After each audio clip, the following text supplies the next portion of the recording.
Welcome back to the Therapeutics Chronicles. I'm your host, Momin Wali, and today we are diving into one of the most frustrating yet essential medications in anticoagulation therapy, Warfarin. If you have managed patients on Warfarin, you already know it is not for the faint of heart. It is a balancing act. Too much, and we have a bleeding disaster. Too little, and we are looking at clot formation. And just when you think you have stabilized the INR, patient decides to start a new diet, a new antibiotic, or an herbal supplement that turns everything upside down. So today we are breaking down Warfarin's mechanism of action, dosing, monitoring, drug and food interactions, adverse effects, and most importantly, how to catch mistakes before they catch you. Before we jump in, a quick reminder. If you are preparing for pharmacy board exams or just looking to sharpen your clinical knowledge, check out our Telegram and WhatsApp study groups linked in the description. And if you haven't already, subscribe to the podcast and share it with your colleagues. I would also love to connect with you on LinkedIn, where we can keep these clinical discussions going. Alright, let's get into it. Warfarin is a vitamin K antagonist that inhibits the synthesis of clotting factors 2, 7, 9, and 10, along with protein C and protein S. Unlike heparins, Warfarin does not break down existing clots. It prevents new ones from forming and stops existing ones from getting bigger. But here is the twist.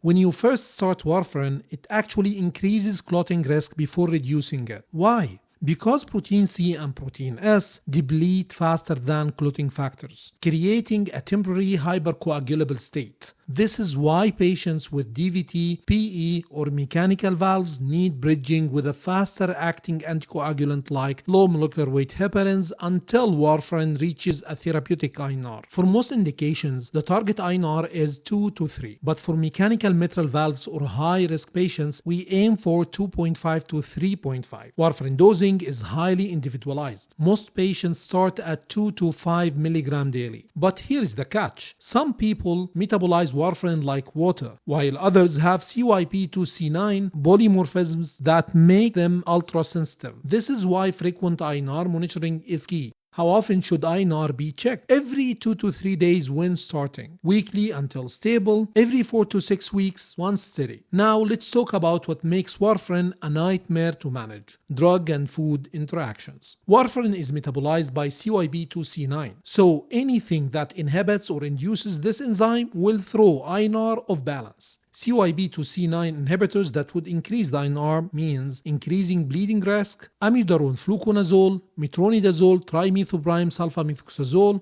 CYP2C9 inducers that would decrease the INR, so increasing clotting risk, rifampin, carbamazepine, St. John wort. And what about food? Vitamin K intake plays a huge role. The goal is not to avoid leafy greens, it is to keep intake consistent. Patients should eat the same amount weekly, rather than making drastic changes. Alright, let's apply this to some real-world cases. A 72-year-old female with a mechanical mitral valve has had persistently low INR despite increasing her Warfarin dose. A little digging reveals she recently started eating a lot more kale because her neighbor told her it is good for detoxing. Solution: reinforce the importance of consistent vitamin K intake and adjust her dose accordingly. A 58-year-old woman on Warfarin for DVT presents with bruising and gum bleeding. Her INR is 5.2. She recently completed a course of trimethoprim sulfamethoxazole for a UTI. Trimethoprim sulfamethoxazole inhibits CYP2C9, slowing Warfarin metabolism and increasing INR. The fix: hold the next dose, monitor INR closely, and consider a low dose of vitamin K if needed. A 70-year-old male on Warfarin for AFib presents with an INR of 1.5 and complains of cough pain and swelling. He mentions starting a new herbal supplement. What was that? St. John's wort, a CYP2C9 inducer that lowers INR and increases clot risk. The solution: discontinue the supplement, cautiously increases the Warfarin dose, and evaluate for possible DVT. Now, what happens when INR gets dangerously high? For non-emergency reversal, we use oral or